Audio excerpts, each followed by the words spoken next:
ఈరోజు కాంగ్రెస్ పార్టీ ఏదైతే ఉన్నదో రిజర్వేషన్ల మీద అడ్డగోలు మాటలు చెప్పి తెలంగాణ ప్రజల్ని, తెలంగాణ బీసీలను నిండా ముంచుతున్నదని తెలంగాణ రాజ్యాధికార పార్టీ వరంగల్ జిల్లా తీవ్రంగా ఖండిస్తూ ఉన్నాము. వాస్తవంగా చూసుకున్నట్లయితే కాంగ్రెస్ పార్టీ గెలవడానికి కామారెడ్డిలో డిక్లరేషన్ ఇచ్చి బీసీలకు 42% రిజర్వేషన్ ఇస్తామని చెప్పి కులగణనలో జనగణన సిద్ధశుద్ధితోని చేస్తామని చెప్పి కులగణనలో జనగణన చేసి మోసం చేసి బీసీల లెక్కను తక్కువ చూపించడం జరిగింది. ఏదైతే రిజర్వేషన్ వాళ్ళు మాటిచ్చిందో కామారెడ్డిలో డిక్లరేషన్ ఇచ్చిందో 42% డిక్లరేషన్ ఇచ్చి 17% చూపించినటువంటి సందర్భం ఇది. వాస్తవంగా చూసుకున్నట్లయితే బీసీ సోదరులను, బీసీ సమాజాన్ని నిండా ముంచుతూ ఉన్నది. టీఆర్ఎస్ ప్రభుత్వంలో 23% అమలైనటువంటి రిజర్వేషను కాంగ్రెస్ పార్టీకి వచ్చేసరికి కేవలం 13-17% మధ్యలోనే అమలవుతూ ఉన్నది. ఈరోజు గ్రామాలలో పంచాయతీ ఎన్నికలలో మన పక్క జిల్లా ములుగు చూసుకున్నట్లయితే ములుగు జిల్లాలో కేవలం 5 సీట్లు మాత్రమే రిజర్వేషన్ కింద బీసీలకు రావడం జరిగింది. మేము వాస్తవంగా తెలంగాణ రాజ్యాధికార పార్టీ మా గౌరవనీయులు తీన్మార్ మల్లన్న గారు మాకు 42% భిక్ష కాదు, మేము భిక్ష మడుకుంటలేము, మేమెంతో మాకంత వాటా కావాలి, మేము 62% బీసీలో ఉన్నాం, మాకు 62% రిజర్వేషన్ కావాలని కొట్లాడుతూ ఉన్నాం. ఈ తెలంగాణ రాష్ట్రంలో టీఆర్ఎస్ ప్రభుత్వం రమారమి 10 సంవత్సరాలు ఏలి మా 33% రిజర్వేషన్ను 23% తెచ్చింది. 10% ఈడబ్ల్యూఎస్కు మళ్లించి మా గొంతు కోసింది. బీసీల మెడల మీద విలయ తాండవం చేసే కత్తులను తయారు చేసి పెట్టింది టీఆర్ఎస్ ప్రభుత్వం.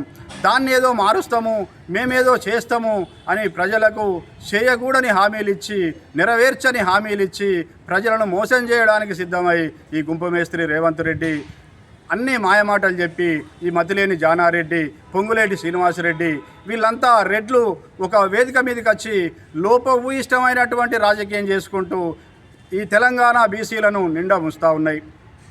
కేవలం 13% రిజర్వేషన్ అంటే ఇది ఎంతవరకు సమంజసం? మేమెంతో మాకంత వాటా కావాల్సిందే అని బీసీ సమాజం కొట్లాడుతూ ఉన్నది. రమారమి 78 సంవత్సరాల స్వతంత్ర భారతదేశంలో 78 సంవత్సరాల నుంచి ఇప్పటి వరకు భారతదేశానికి స్వాతంత్రం మొదలు మొన్నటికి మొన్న యశస్విని రెడ్డి ఎమ్మెల్యే వరకు జరుగుతున్నటువంటి మోసాలు, బీసీల మీద జరుగుతున్నటువంటి మోసాలు, బీసీలకు జరుగుతున్నటువంటి అన్యాయం అంతా ఇంత కాదు. స్వతంత్ర భారతదేశంలో స్వాతంత్రం కోసం కొట్లాడింది బీసీలు, రాజ్యం ఏలింది ఆధిపత్య కులాలు, అగ్రవర్ణాలు.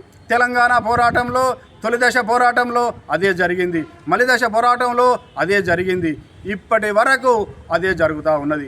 ఇకనైనా బీసీ సమాజమా, బీసీ సోదరులారా, మీ కడుపులో తలబెట్టి మీకు దండం పెట్టి చెప్తా ఉన్నాం, ఇకనైనా మేలుకోవాలి మనం. లేకుంటే మనం కాకుండా మన పిల్లల భవిష్యత్తు ఆగమవుతుంది. ఇప్పుడు మనం 50 దాటినము, 50 సంవత్సరాలు దాటినము. కేవలం మన జీవితం అయిపోయింది, మన భవిష్యత్తు అయిపోయింది, మనకేమి ఇప్పుడు ఉద్యోగాలు రావు. కానీ మన పిల్లల భవిష్యత్తు అన్నా కాపాడాలంటే మనం ఖచ్చితంగా పోరాటం చేయాల్సిందే. బీసీలంతా ఏకతాటి మీదకి రావాల్సిందే, బీసీల ఐక్యత కోసం కొట్లాడాల్సిందే, రాజ్యాధికారం కోసం కొట్లాడాల్సిందే, మన వాటా మనం ఎంతో దక్కించుకోవాల్సిందే. ముఖ్యంగా నేను ఒక విషయం చెప్పదలుచుకున్నా, సూటి ముచ్చట, సాదాసీద ముచ్చట. బీసీ సోదరులంతా సరే రకరకాల పార్టీలలో ఉన్నారు. బీజేపీ పార్టీలో బీసీలే ఉన్నారు, టీఆర్ఎస్ పార్టీలో బీసీలే ఉన్నారు ఎక్కువ.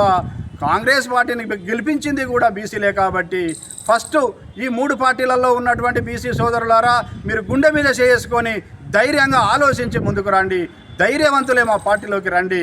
ఒక రకరకాల ఏజెండాలను పక్కకు పెట్టి ఒక జెండా కిందికి రండి. ఏదైతే మన జెండా ఉందో రాజ్యాధికారం సాధిస్తుందని ఈ సభాముఖంగా ఈ బీసీ సమాజానికి తెలియజేస్తా ఉన్నాం. జై బీసీ, జై జై బీసీ.